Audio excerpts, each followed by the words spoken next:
joining us. I'm Susie Dominic, the president of the Children's Media Association. I wanted to extend a warm welcome to all of our members joining us today. And to those of you who aren't members, we'd love for you to consider joining CMA. We are the only industry organization that works across all media verticals in the kids and family space. And our motto is to collectively and individually, we seek to inspire industry excellence because as a community, we understand the privilege and the responsibility we share as the creative community shaping the hearts and minds of our children and thereby our future. CMA is a nonprofit volunteer-run organization, and we're always looking for new members to get involved. So if you'd like to join either our global or regional team, feel free to reach out through our website. But without further ado, let's get going. I speak on behalf of the whole team here at CMA that we're truly excited and honored to be working with the teams at the Joan Ganz Cooney Center, the LEGO Group, and namely during their Media Literacy Week. I'm going to hand off to Michelle Lipkin, the Executive Director of the National Association of Media Literacy Education, which namely, well done. More, it's a mouthful, Michelle. I know. To share more about our panel today. All right, thank you. Oh, and then one more thing, Michelle. In the chat, we have a link to a Mentimeter, which is like a word board cloud, and David will be sharing more about that. And then we also have a Jamboard in the chat where we're going to ask you guys to participate just a little bit later. But if you guys want to launch them and look at them, we'll get into those and ask for your participation a little bit later. Great. Thank you so much. Thank you, Susie. Welcome, everyone, to Building Toward Digital Wellbeing for Children. This is an event of the 8th Annual U.S. Media Literacy Week. As Susie said, I am Michelle, and I am the ED of NAMLE. We are the largest organization for media literacy around the globe. We are also the hosts of U.S. Media Literacy Week, and the mission of this week is to highlight the power of media literacy education and its essential role in education all across the country. It calls attention to media literacy education by bringing together hundreds of partners for events and activities all over the country. And if you are attending this webinar, you are a supporter of Media Literacy Week. So sign up to officially participate. We'll put the link in the chat. I am proud to say that we partner with Children's Media Association for Media Literacy Week every year. Shout out to Louis Freeman. We are so grateful for our continued work with them and their support for media literacy education. The CMA event is always a highlight of my week, and I know tonight will be no different, especially with the incredible partners at the Cooney Center and at the LEGO Group. And let me just say a huge thank you to the LEGO Group for their support of Media Literacy Week. Media Literacy Week, really, these events are designed to get us thinking about important issues, and digital well-being for children seems to be the one that should be on the top of all of our lists. It is an honor for me to introduce tonight's Master of Ceremonies, David Kleeman. David is a strategist, analyst, connector, speaker, and author around children's media, play, and learning in physical, digital, and the metaverse. If you don't know him yet, you should make a point to get to know him. David served on the board for NAMLE for 6 years, and I still miss him every single day. He is one of a kind, and there's no other person I would want to be leading this discussion tonight. So thank you, David, for being here. Every space is better with you in it. Take it away. Thank you so much, Michelle, and happy Media Literacy Week Hump Day. As she said, I'm David Kleeman. I'm Senior Vice President of Global Trends for Dubbit, a company called Dubbit, and I am really proud to have affiliations with 3 of tonight's major presenting organizations. I'm on the Children's Media Association board. As Michelle mentioned, I'm an alumnus of the NAMLE board, and I'm on the Cooney Center advisory board. And I still play with Lego, so I guess that counts too. But tonight, as a 35-year children's media veteran, an observer of kids' media and technology world from really the time that it was 3 channels of television through to today's emerging metaverse. Tonight, I'm really more engaged with this topic of children's digital well-being because it's close to both my heart and to my mind. We're at a kind of a critical moment right now. Immersive technologies and AI are evolving quickly. They're able to create images, videos, and worlds that challenge our ability to discern the real from the virtual. Young people spend more time than ever engaged with digital media, but time isn't really the best measure of well-being. It's vital to know the content and the context of their use. During the pandemic, my company studies kids and media, and we watched what happened during the pandemic, and digital was often the only way that young people could be together. So every company became a children's company as kids popped up on any platform that could serve their needs, whether it was ever meant for children or not. Meanwhile, in part because of that, governments worldwide are attuned. They are poised to regulate, so be careful out there. So I love that this evening is framed in the positive, that it's about supporting digital well-being. Of course, we need to do everything possible to deter or reduce harms, but media engagement is lifelong and evolutionary. So from the earliest ages, we need to build in constructive, practical media literacy education as part of a strong foundation where everyone, corporations, governments, NGOs, schools, parents, and young people themselves take responsibility for youth well-being. As was mentioned tonight, we have a platform called Mentimeter that instantly generates word clouds. The link is in the chat, and in just a minute, I'm going to invite you to, let me invite you to go to Mentimeter now. There's a link in the chat, and answer this question. When I say children's digital well-being, what words come to mind? So tonight we're going to have a series of speakers and interviews, and you're welcome to use our Jamboard that was mentioned, the link also in the chat, to ask questions of the participants or to add your own thoughts throughout the session. After the speakers, we will have an exercise for all of us to work on how we can apply the concepts that we're discussing tonight to our own work. But also, we hope to have some time for the speakers to take your questions as well from the Jamboard. We also have quotes from kids worldwide as part of the research underpinning the Responsible Innovation in Technology for Children project. The decisions about children's lives shouldn't be conducted by decision makers without children's participation. And that quote is a perfect transition to our first guest, who's heading up the RITEC effort to engage young people, as well as a wide range of professionals in creating tools and knowledge that can be incorporated from the start to the finish in the design of the evolving digital world. Let me welcome Meta Tare, Senior Director of Research for the Joan Ganz Cooney Center at Sesame Workshop. The Cooney Center is a premier researcher of children's learning, technology, and the media, and a wonderful convener of experts from across the fields and the industries that share interest in growth in how young people grow with media. Meta, you're going to tell us more about the RITEC project, Responsible Innovation in Technology for Children, that the Cooney Center is engaged with, along with the LEGO Group and UNICEF, and supported by the LEGO Foundation. Thank you, David. We have a few slides we're going to share to kind of give a brief overview of what RITEC is, and then happy to share a little bit more about where we're going in the future. We know that much of the conversation around children's use of technology focuses on the potential risks and harms of exploring the digital world. And while that is essential, an essential focus, it can't be the only one. And as David has mentioned, as children's lives become increasingly digital, we have an obligation and opportunity to reframe the discussion using a whole child approach. So that means thinking about how children learn, create, connect, play. All of this falls under the broader umbrella of well-being. We want kids to be happy, healthy, safe, and comfortable. So with all of these goals in mind, the LEGO Group and UNICEF have brought together a global coalition and initiated a multi-year project funded by the LEGO Foundation called RITEC, which stands for Responsible Innovation and Technology for Children. It's focused on prioritizing children's well-being in a digital age and aims to equip businesses and policymakers with the tools and knowledge to put well-being at the center of design. The RITEC Wellbeing Framework was created in close consultation with children, and you'll see on the slide the principles that kind of guided the development of the project. It was always intended, to help industry and policy stakeholders develop a common understanding of how digital experiences can positively influence aspects of children's well-being.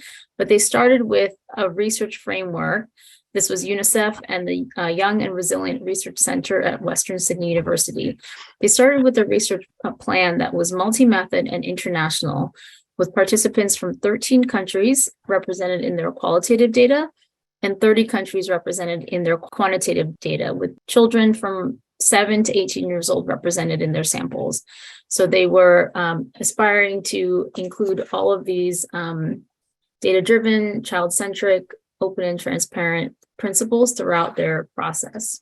The first phase of this child-centric approach included workshops aimed to capture children's perceptions of well-being. So they asked questions such as, what does it mean to be well? What does it mean to be happy and healthy? And what does it mean to feel good? And you'll see examples of their responses throughout this presentation. For example, one child from the United Kingdom explained that well-being is about feeling content and at ease. Another child from Indonesia offered that playing with friends brings me well-being.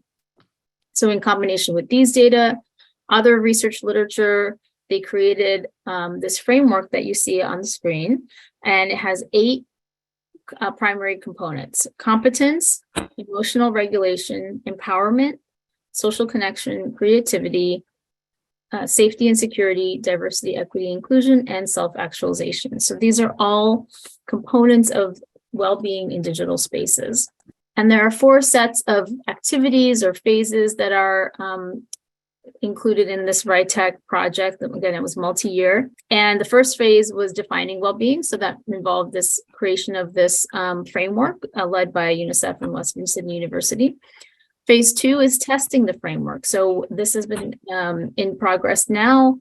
We have researchers from New York University, University of Sheffield, Queensland University of Technology, who are leading different types of research using different methods to test the components of the framework.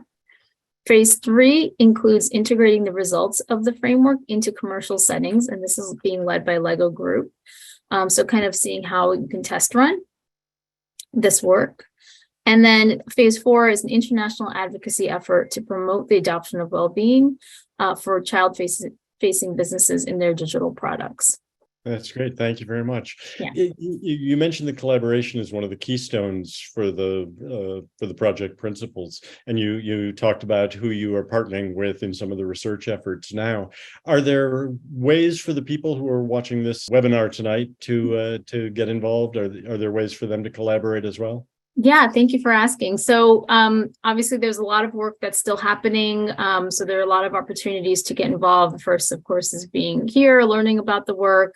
And we have academic partners around the world doing really thoughtful research. In fact, one of the partners, NYU Create Lab, is online today with us, and they are working on a parent survey around gaming and how it might relate to these components as part of the RITEC research. So maybe they can share the link in the chat, and folks can also share out with their networks if they're interested, if they have kids in the correct age range. But, going forward, we're going to be creating more tools, more resources to share and engage with companies. And that is going to be one way that we want to get this word out and encourage collaboration. Excellent. So stand by, people. Be ready to help out with this.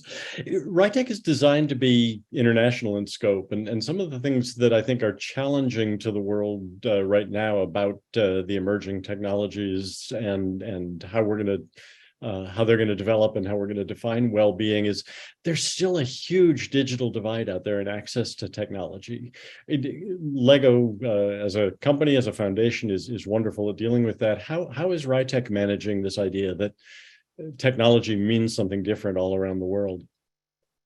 Yeah, that's a really good question. So from the start, RITEC was designed to be an international project. You'll notice actually that the US is not really featured in the data collected, which is unusual. So children's voices literally from around the globe were included in development of the framework. There are a lot of commonalities between what the children said and that supported the development of the framework, but the research continues in many geographic locations to actually test the framework around the world. So we do want to be sensitive to the different contexts that might impact, the components, the way that the framework could be implemented. And in terms of access, it's not focused on providing digital access, but hoping that we can improve the digital environment for the 1 in 3 internet users who are now children. And we know that many more children will continue to access these digital environments. I think one of the things I find most interesting about it, again, looking at it as a global study, is that social structures and rules and beliefs around technology are very diverse across regions and countries. Something that we study in our global trends studies, that families have very different perspectives on what is and is not appropriate and what is and is not beneficial, and it feels like the RITEC dimensions are pretty universal about the needs of child development, the things that don't change in children's growth and learning, and that the tech media and technology aspect provides context to that. It's more, how do we use these things for the things that never change in childhood? Does that feel like a good description? Yeah, I think that's exactly right. So finding commonalities is really important in order to kind of move this work forward. But again, we really want to be sensitive to those local contexts and, hopefully working with companies who are international around the world and learning about how they would adapt the framework for different contexts that they're working in. That's the kind of work that's coming up in practice. There's always seems to be two things that are in kind of contradiction. It may be too early in the studies for you to have a good grip on this, but two of the things that you are looking for, empowerment and self-actualization, are often in conflict with some of the other things you're looking for, which are safety and security. How do you balance giving kids the freedom to, this is very much a media literacy question, I think, giving kids the freedom to explore and to be themselves, but also giving them safety and security? Yeah, when you ask that question, my mind definitely goes to media literacy skills as an important component of that. As kids get older, you want to help them realize those different ways to empower themselves and be able to create a safe and secure environment, but also those responsibilities are on all of us as well to create those environments where they can be safe. So one piece of this that we know was involved and in the development of RITEC is that they have a child rights-based approach. It's grounded in the Convention of the Rights of the Child. And in those, the ways that they work, they are always trying to, even if certain rights seem to be in conflict with each other, they're always trying to balance those rights as best as they can with the best interest of the child in every decision. So I think this is the part that's going to be difficult in practice, and hopefully we'll develop some examples for folks to follow. If it was easy, we would have done it already. Yeah, I think exactly. it's all very difficult and complex. But just one last question. That's essentially what's next, and how you'll define success down the line, how you'll know when you've gotten there. Yeah, well, thank you everyone for joining today. I think this was our first step, is helping share the word about this work, hoping to help folks think differently about children's engagement in the online world that we have the opportunity now to develop with this idea of well-being and breaking down those components. What pieces of it can you design to?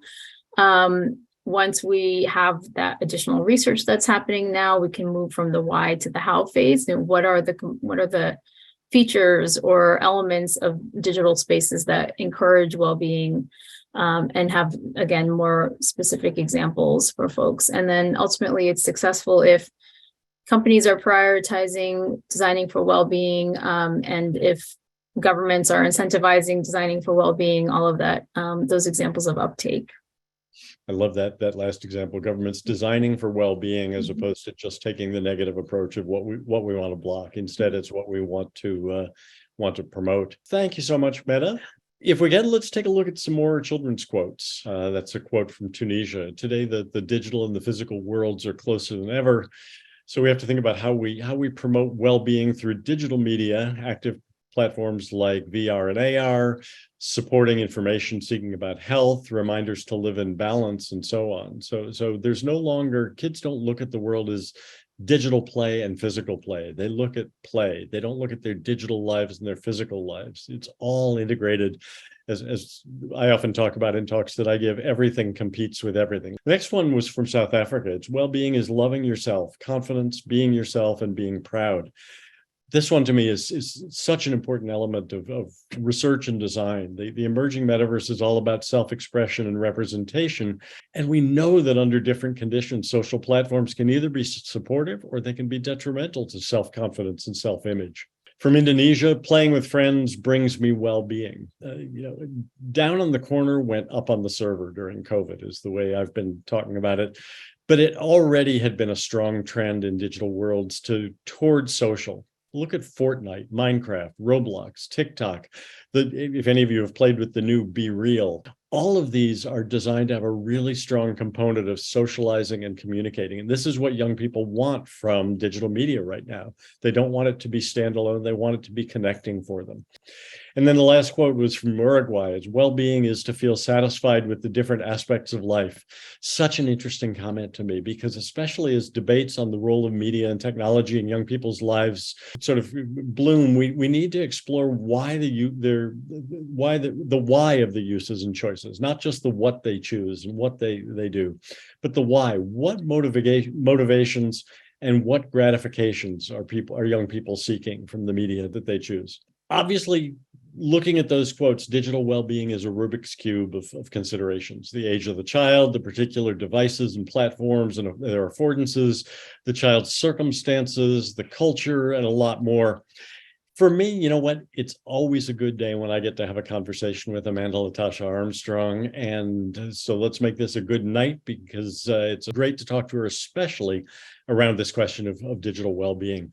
Amanda's a research fellow at the New America Education Policy Program, a doctoral candidate at New Mexico State University's College of Health, Education, and Social Transformation, and Games Lab coordinator at the university's Learning Games Lab.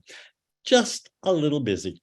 So you can see that she explores the roles and functions of media and technology from a lot of different perspectives, from developmental perspectives to the role of social structures to the practicalities of game and interactive design.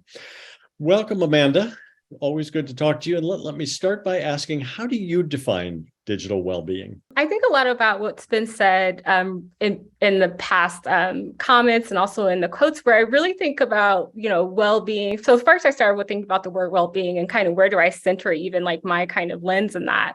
And I really go back to the work of like Bell Hooks's work in Teacher Transgression, as well as Lisa Delpit, and how they also talk about the whole child, and just like also thinking about knowledge, not just for the sake of academics, but really thinking about how are we preparing them for the world, and how are we also considering children's identities as well as their families and communities. And so then in thinking about that, like kind of wholeness, and putting that with like well-being and thinking about how can digital be used to help support like wholeness of like in a wellness kind of way.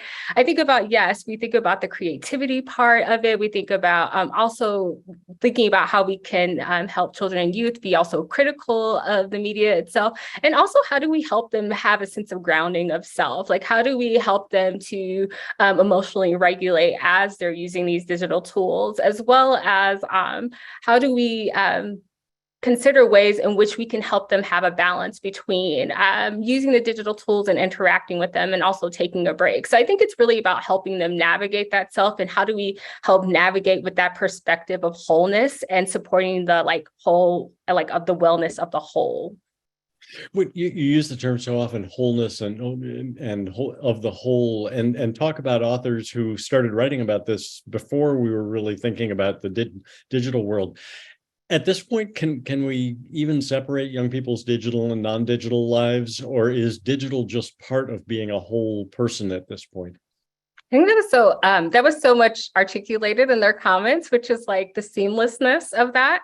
And I think we kind of just are at that point where it's about navigating, and there's not really a sense of like one is one or the other. Like how do they have connections and interactions, and how they relate to each other, the digital and non-digital. And so to me, I think sometimes it's about like how do you, and particularly when we're talking about young children, how do we help to create experiences with digital tools that are meaningful, and then also helping them to also maybe do things that are non-digital, and that it's not really seen as either or, but it's really about like navigating in these different systems and different worlds. And does that include helping them migrate back and forth from one to the other? So as you're in a digital experience, sort of understanding what you can then do in real life beyond the digital world to extend that learning, that benefit? Yeah, I think about like, so kind of that's what it makes me want thinking about the transferring knowledge, which there's been so much research done about like them using digital tools and to be able to learn something academically. I think it's also about like learning about what the affordances are and exploring them, and then like figuring out like kind of how to take a break, which I think like that is the part that's kind of tricky, is how do you help say like we're going to like how do you create experiences where the digital is not like, it's not a I'm taking this away from you, but I'm also engaging you in this other experience that is something else, and seeing that as valuable as well. And I think like to me, that's about helping them navigate that. And so even when I think about the work that I'll do with kids, like, yes, we'll use digital tools and maybe use digital interactions, but then I'll also have out like, you know, paper and sticks and all these, you know, other sorts of things where it's not really a competition. It's more of like, it's a different experience. And I think for us as adults who are creating these learning experiences is about kind of helping facilitate that in our capacity. Sort of changing directions. What is the impact when digital well-being is missing on children's growth and development, when they're not getting the things that they need from the digital world, whether that means they're having experiences that are troubling or difficult for them, or whether it means they don't have the opportunity to have the good kind of experiences? Well, I think kind of in some ways we're kind of seeing the result of that in some instances where there isn't necessarily language or conversation about what to do to take a break or what to do to step like away from this digital like product or digital tool that I'm using. And I think that's also something that happens in person too. I think we've had more conversations about like, how do we create new community, or how do we mitigate a situation that is negatively impacting a student, where we're figuring out what this is like in digitally. So I also want to say that I think we're also figuring out how to help support that and mitigate that. And I think that it does have negative consequences where they don't, like, I think about children not necessarily knowing how do you have a sense of grounding and a sense of who you are, and how do you not get kind of, if you're engaging in digital tools consistently, how do you not like associate your identity with different things that may not be something that you want. And I think like helping them not navigate that, or not having conversations about that and having dialogues about that impacts them in a way in which they're still figuring out, and maybe going to friends and maybe having those negative consequences that we see so much in research. And clearly another factor in the opportunity to have digital well-being, to have these whole opportunities that you've been talking about, is the community that you live in and what the opportunities are. Can you talk a little bit about how diversity in children's families and their communities factors into digital well-being right now?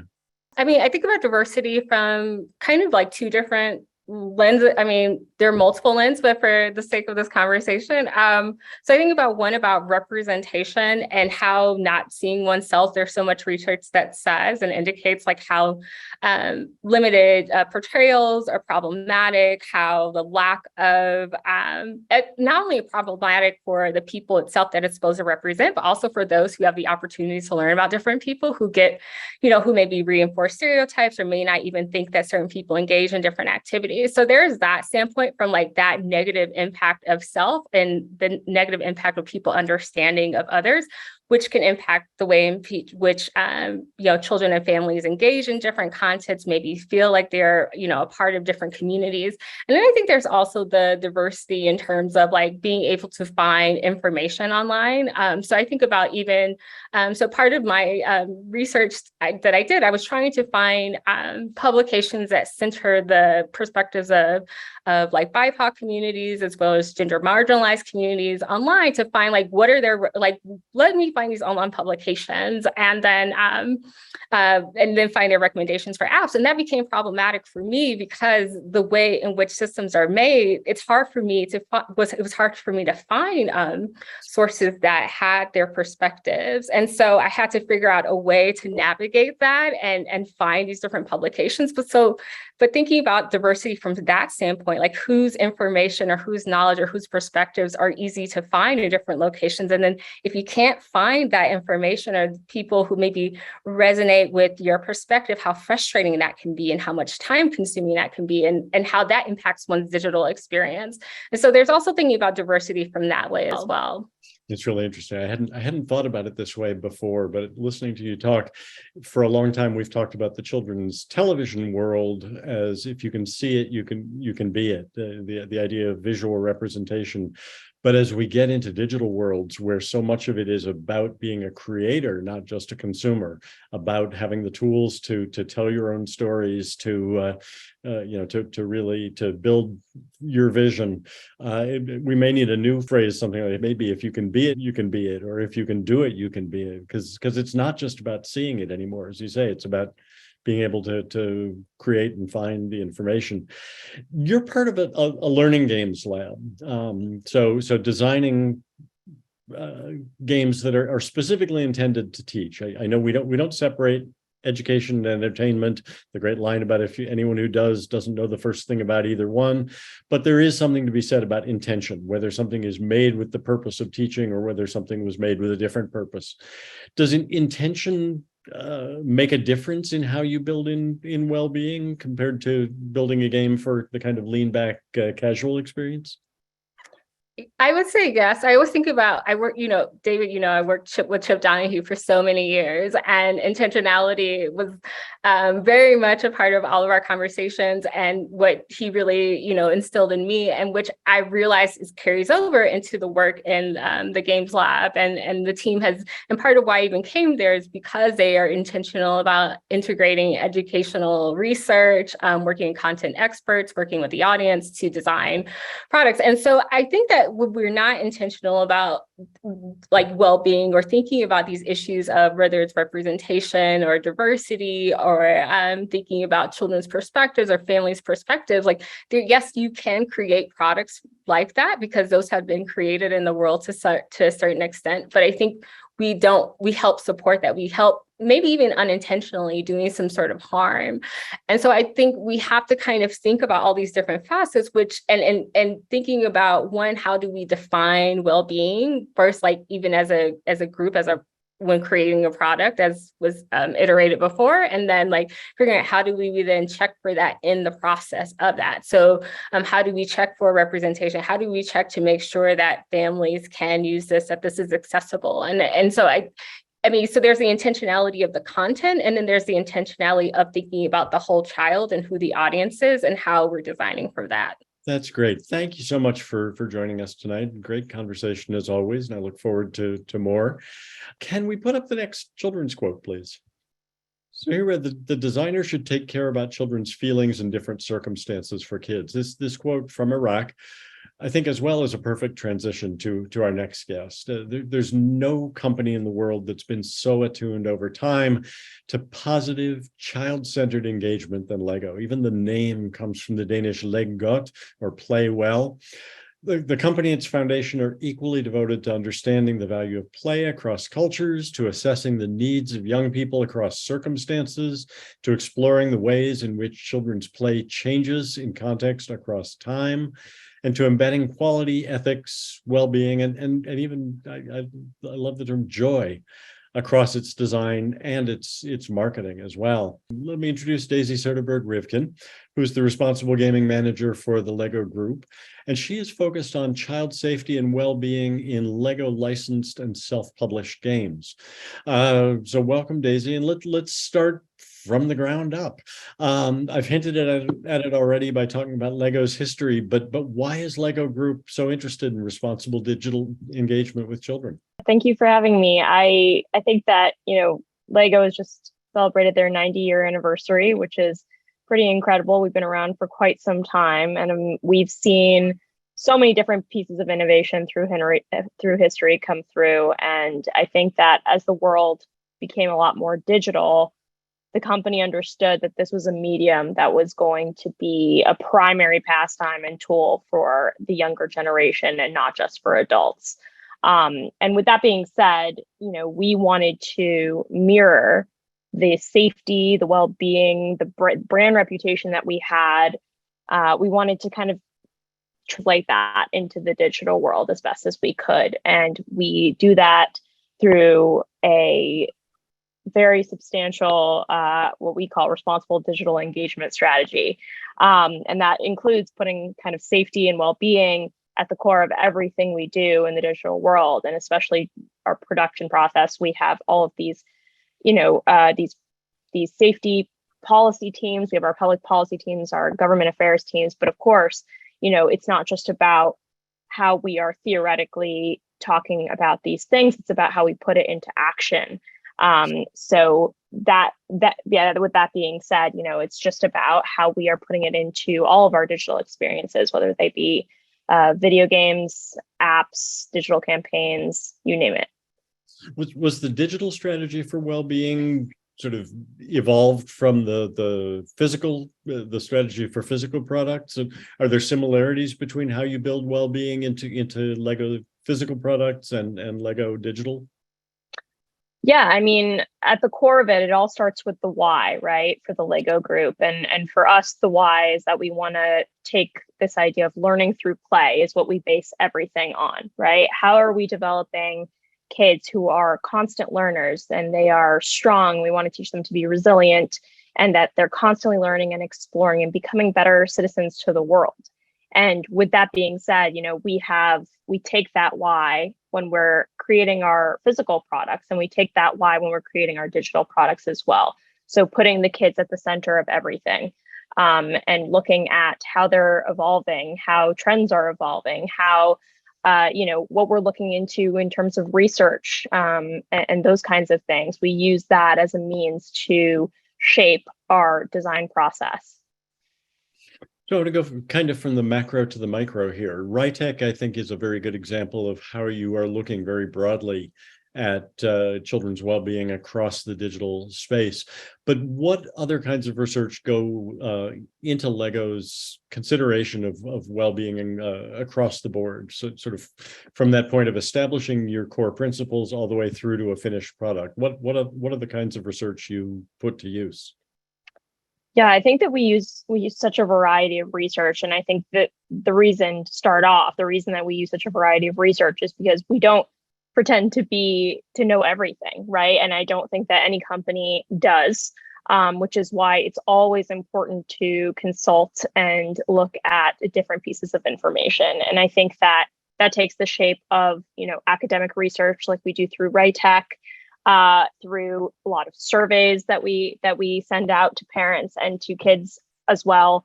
The biggest one that I think has the biggest impact in how we design things is our user testing, essentially having kids test the products. And that happens, we are a family-owned company, and you can really feel it, right? Because every employee will bring their kids in to test our products. Our video, where we create our video games, for instance, we're constantly being like, what do you think? And it's not a what do you think towards your coworker, it's a what do you think to their 8-year-old kid, right? And so it's such a joy to be able to do that, right? And get direct feedback from the people that you are actually targeting, and understanding. And from that, you actually get pieces of information that you wouldn't otherwise get. Things that might surprise you that will help in designing the product in a way that will be a lot more successful, right? And kind of helping you, because sometimes to a certain extent, the 8-year-old kid might have some creative powers that you might not have. And they say, well, what if you do it this way? And it's something you might not think about. And that's something that kids are absolutely, they're so technologically savvy also. And I don't think we give them enough credit for it, but they are so great. And mostly because of their ability to kind of flex their creative muscles when they're doing this type of testing. So that's one part of the research that I think is my favorite. And I think is one of the most important parts of what we do. Some of my favorite stories from the digital design process about how products come to be have to do with testing with kids and finding that kids want to play with it in a completely different way from what you'd imagine. Exactly. And the engineer saying, well, I can disable it, or I can avoid that. And the designer saying, no, if that's how kids want to play with it, let's make that a feature, not a bug. Let them play the way that they want to. I know it's easy, and this may come down to the kind of day-to-day of what you do. I know it's easy as you start developing a product to get some momentum and have difficulty taking the time to stop. How do you build that iterative process into the design of Lego digital products so that you're always stopping and saying, okay, are we still on target? Are we building well-being in, or do we need to go back a step? Yeah, I mean, I think that there is, and anyone who has, I've worked in trust and safety area for quite some time now, and I know that for engineers and designers, there's no more, we are sticks in the mud, right? We are the people who come in and say, no, you can't do that. No, this is not safe, et cetera, et cetera. But I think that the Lego group does it in a really great way, which is that we are embedded within these production groups, right? So we are not a completely separate team. We're absolutely embedded, which essentially means that any group that's designing a digital product has a team that is dedicated to responsible digital engagement with kids. Which is where my title comes from. I'm a responsible gaming manager. So our team reviews the games, we give ideas for the games, and we're also that bridge between not only our government affairs team, but also our policy team, et cetera, et cetera. And we translate those. We kind of are these translational experts that translate from the government affairs speak, the safety policy speak, to the operational speak, right? We create the compromises, we create the standards, we create these review processes so that we are not the sticks in the mud, but we are actually saying to them, hey, this is ultimately going to make this game more popular. It's going to make it great, tying in the commercial side to it too. There's a lot of moving pieces to that process, of just trying to make people happy from different parts of the company. But ultimately, we're all working towards the same thing, which is, the safety and well-being of the kids and making sure that they're still entertained to a certain extent, right? So that translator role is such a critical one, whether it's academic to industry, whether it's government to industry, just coming up with that common language for understanding children. Lego traditionally is a product for builders. It focuses on letting people build what it is that they want to build, and the metaverse that's emerging is also a place for creation, not just consumption. How does Lego look at digital platforms as a vehicle for encouraging building, for encouraging creative expression? Yeah, I mean, those are just huge parts of what well-being is, right? Is the ability to be creative and to express yourself. And we're very aware of that. And so, we look at it in two ways. And one way is that we look at tools and partnerships to empower kids and to create and to be the builders of tomorrow, as we call them. A great example of that is our partnership with the Scratch Foundation. So we are constantly pushing to have kids sit in the driver's seat and tell them, you have the power to make a difference, be the change you want to see in the world. That is what we're really trying to push there. And it's proven to be an incredible initiative. We have lots of game jams and workshops on different types of issues.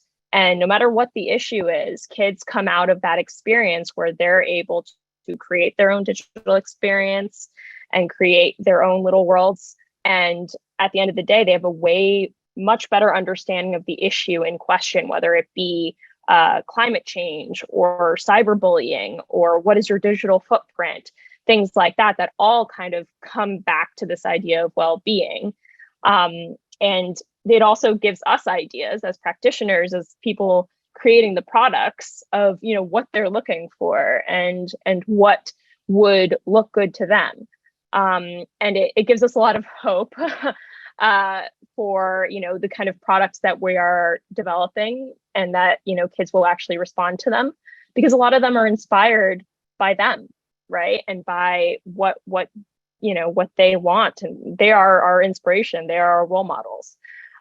So that's a huge part of it. And then I would say the second way is just by integrating those elements into our digital products. Great example of that also is we have Lego Life, which is kind of our platform where kids can create and build physical products and share it online, and share it to friends and things like that. And of course, we take the safety measures very, very seriously with moderation and things like that. But essentially, kids are able to create things and you kind of flex those creative muscles in a way that will allow them to also learn and share and kind of create those role models and learn those lessons and become better citizens. Because I think also it's important for us that, you know, it's not just digital citizenship, it's just citizenship, right? Because at the end of the day, those values that they're learning online translate to the real world and vice versa, right? So we want to prepare them for those things the best we can. So just as a quick closing, as encouragement for all the people who are watching there, do you see commitment to well-being, a visible commitment to well-being as a competitive advantage that all of us could take advantage of? Yeah, and I don't think it's just a visible commitment. It's visible action. And I think that's really important and one thing that Lego does very well, I think, is that we make a commitment and we follow up. We take action through RITEC, for example, is a great example, right? That's one action item that we're taking is in conducting this research and partnering with experts and people who are not just academics and practitioners, just people, but parents, kids. We are exploring every option from that perspective, and then from a product design perspective, the fact that we have an entire framework called the Responsible Gaming Framework, which is not something that you hear very often, this idea of responsible gaming, except for, unfortunately, the gambling area, because I get a lot of messages on LinkedIn thinking I work for gambling associations. So that is something that I think that is really important. And we've seen that kids also love playing these games, and the parents love it too. So I think it does give us a competitive advantage, but I also think that it is an inspiration for other companies to do the same at the end of the day, especially because child safety and well-being is so under a microscope nowadays that it's so important to make sure that our future digital citizens are responsible, right? So spot on. I've been saying in all my talks lately that we get one shot at getting the metaverse right for kids. That regulators are watching, governments are watching, parents are watching, kids are watching. They want to feel safe as well. So what you're saying is right on target. Thank you so much, Daisy. Thanks for joining us tonight. Thank you. Can you bring up our last quote now? So digital games should encourage us to learn new skills or find out about things you didn't know about before. From Jordan. This one is really interesting to me because there's no question that empowerment, discovery, and self-actualization are a big part of positive gameplay. And from my Dubbit perspective, I've seen something really interesting happen. Our game studio is now hiring young people from around the world who are 16, 17, 18, 19, up to 22 years old, who grew up teaching themselves to code from the intrinsic motivation of wanting to build the games that they wanted to play. They started as young as age 8. They learned new skills. They found out new things, just like in this quote that we had from Jordan. I call that the learnification of gaming. We all know about the gamification of learning and putting game principles into curriculum. This is the learnification of gaming, using gaming to learn the things that you need to build the things you want to build, and ultimately to build a career. So now it's your turn. Let's, taking into account all that you've heard this evening. I know that people have already been in our Jamboard, caring for the whole child. I think we heard that from Amanda very, very well. Putting children at the center of everything, designing for well-being. Curious about the unique insight you learned from participatory workshops that RITEC wouldn't have learned if there were no participatory research with children. Meta, are you around and available to talk about that, about participatory workshops? Yeah, thank you for asking. We don't have anyone on the call who actually led that research, so I can't give you a lot of details on what they think they would have learned if they didn't do that. But they were quite intensive. So the children participated in multiple workshops, either 6 or 7 hours in total with the researchers. So it wasn't just a one-time half an hour conversation. They really spent a lot of time with those kids and asked many more questions than the ones I shared earlier. So, that provides a little bit of insight into what they were thinking as, what participatory research is, rather than just, a survey or an interview. I see a question in the chat about how much of healthcare, i.e. taking care of your health, is incorporated into the well-being of children in play. And any of our speakers is welcome to jump in on this. I think my comment would be that, play being so fundamental to our well-being that I think, we're starting to see doctors assess whether kids are getting enough play. During the pandemic, there were so limited opportunities for them to have sort of the full range of play experiences. And so a lot of it did go digital, but you can't have total well-being and total health if you don't have opportunities for play. I'd say that probably goes for the adults as well. Any of the speakers want to jump in on that? Yeah, I just want to agree. I mean, I think in wellness and thinking about going back to the wholeness, I think like you have to think about the physical as well. And I think one thing, whether, for me, whether I'm being an educator or whether I'm working in like the studio doing user testing or design, I think having to think about being present with children is really important as well. And I think really being attuned to them. So I think even when we're thinking about play, and children, yes, we include that. And then how are we also like being aware of what's happening with them? And how are we also just thinking about their overall physical growth and well-being when they're in situations with us and when we're encountering and playing with them? I love the phrase. I see someone's called it out in the chat as well, but someone says, my son has a phrase, when he or his friends have spent too much time in the digital world, he says, so-and-so needs to touch grass, meaning needs to get outside and play in the grass. That's a great expression. There are a lot of kids who unfortunately don't have grass around to touch, but they still do need those tangible, tactile, physical experiences out in the real world. I am hoping that we're a little bit past the hour, and I do want to give sort of a closing lightning round to our speakers. I'm hoping that they can CMA can keep the Jamboard and maybe share some of the ideas from it with the membership of the CMA. So, but with just a few minutes left before we close, let me just ask a quick lightning round question, as I say. If we come back, or when we come back a year from now for Media Literacy Week 2023, assuming Michelle survives Media Literacy Week 2022, what one advancement would you love to have seen happen by then? You can list something by government, NGO, industry, education, something driven by youth, but what would you love to see happen in the coming year? Daisy, can I ask you to give it a start? From an industry, I can give from an industry perspective, is I would love to have an industry-wide well-being guide, a practical guide for designers and people who are working to actually design products. Because I think, right now we have a lot to do with the academic research and things like that. As someone who has worked with product developers, they don't love going through pages and pages of research. So I think that it would be great to have a easily digestible version of, a lot of the results we're seeing from RITEC be put into a form that could be great for industry to adopt, and one that is agreed by most industry participants. It would be great. Yeah.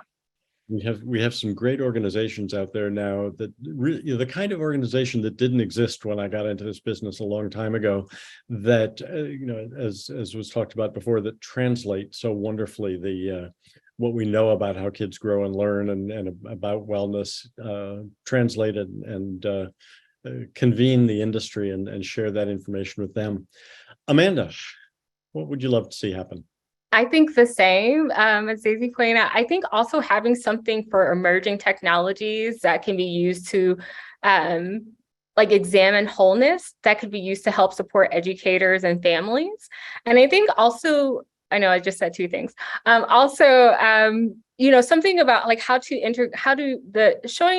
giving more examples and experiences where wholeness and media literacy are together in like day-to-day contexts that resonate with people and people can relate to. Because I noticed just being in the world that there's so much overlap, but that there's not as much conversation, and not as much conversation with people within different fields. And so having those sorts of examples and just ways in which that happens in people's daily lives, I think would be really helpful.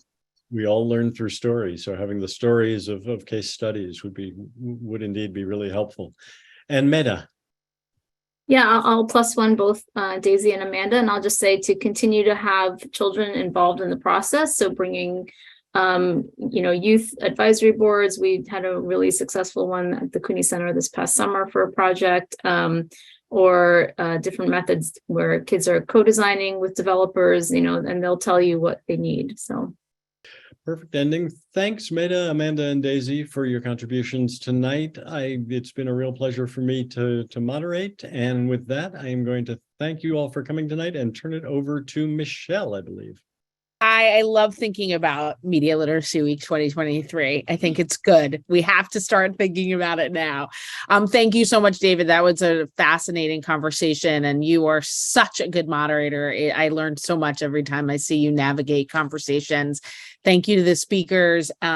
Most of all, thank you for Children's Media Association and the Lego Group and the Cooney Center for their incredible work. All of this is so inspiring, and I think that the more the media literacy community and the children's media community can work together, the better we'll all be. Media Literacy Week continues. We have 2 more days going. So please check out the events, join us, follow us on Twitter. We're tweeting at #MediaLitWK. Thank you again for being here. I really appreciate your time, your energy, and your expertise. Thank you.